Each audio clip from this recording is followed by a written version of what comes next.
Hey guys, our topic of research is cyber activism, also known as hacktivism, and we'll be talking about a couple different dimensions of hacktivism, including what hacktivism is, who the players in modern hacktivism are, and how you can expect it to affect international relations.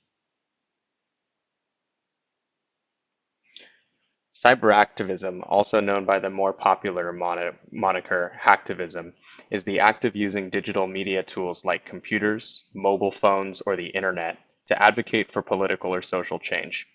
Methods that hacktivists are currently using involve taking control of a target's network and either rendering it useless, hijacking and holding it for ransom, or extracting sensitive information for financial gain or release to the public.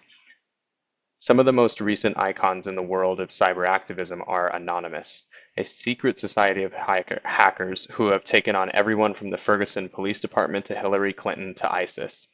A few other well-known players are Julian Assange and his organization WikiLeaks, who released troves of secret documents to the public.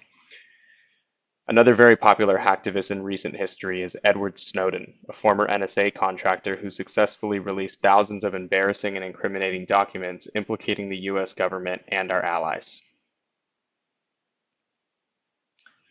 The main topic of our study were the discussions surrounding the Anonymous campaign against ISIS following the 2016 Paris attacks.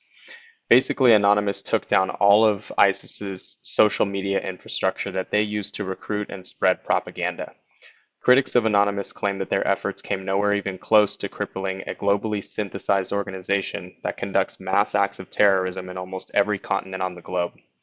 Proponents of Anonymous claim that Anonymous, by acting without authorization from any government, has added a new challenge for would-be terrorists by disrupting the advanced information systems that they use to communicate.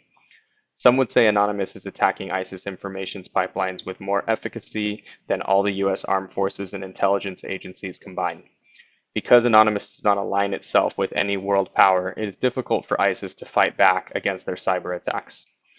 They also maintain anonymity using cutting-edge information systems.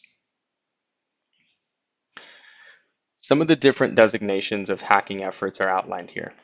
White hat hacking is the act of conducting a penetration test on behalf of the network owner with the purpose of improving their security measures. White hat hacking is the innovation tactic of modern cybersecurity.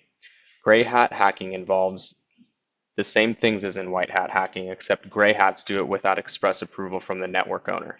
They are different because one has approval, the other does not, but they share the common goal of improving systems rather than compromising them. Black hat hacking is the most criminally unethical use of hacking, where the attacker compromises a network for the purpose of harming or exploiting the network owner. As we discussed in the previous slide, proponents of hacking would argue that hacking can be used for good, and in some cases can be more effective when weaponized against terrorist cell organizations like Al-Qaeda or ISIS. Critics of hacking on the whole would argue that because hackers can work to maintain relative anonymity from their targets and authorities, they hold no accountability for the consequences or reactions from people they victimize, whether those targets are innocent or criminal in nature.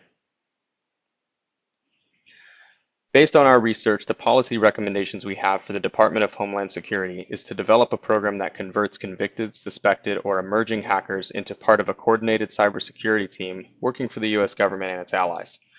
Our position is that any hacker would prefer to work for money in the interest of national security before they would spend a decade or so in prison. Developing this program would be risky because of the potential that a hacker could be flipped by other intelligence agencies, but a comprehensive recruiting and vetting process could help curb this risk. Now, after analyzing and reflecting on some of our findings, it's apparent to us that hacking is, like many other forms of technology, an emerging field of interest. Hacking is still developing as an industry, and the techniques involved will undergo more growth and expansion in this generation because the agility of current hacking techniques, our legal system and law enforcement efforts have to match the speed and ingenuity with which hacking itself is developing to have any chance of harnessing it as a national defense system rather than a threat. Also, we think that hacking and the overall idea of waging cyber war certainly has the potential to become a root cause of military aggression between nations in the future.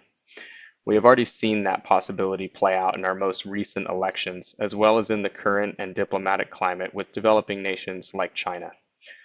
Our ability to harness the art of hacking in the modern age is our best tool in the fight against cybercrime. Thanks for listening, guys, and we hope that you enjoyed the presentation.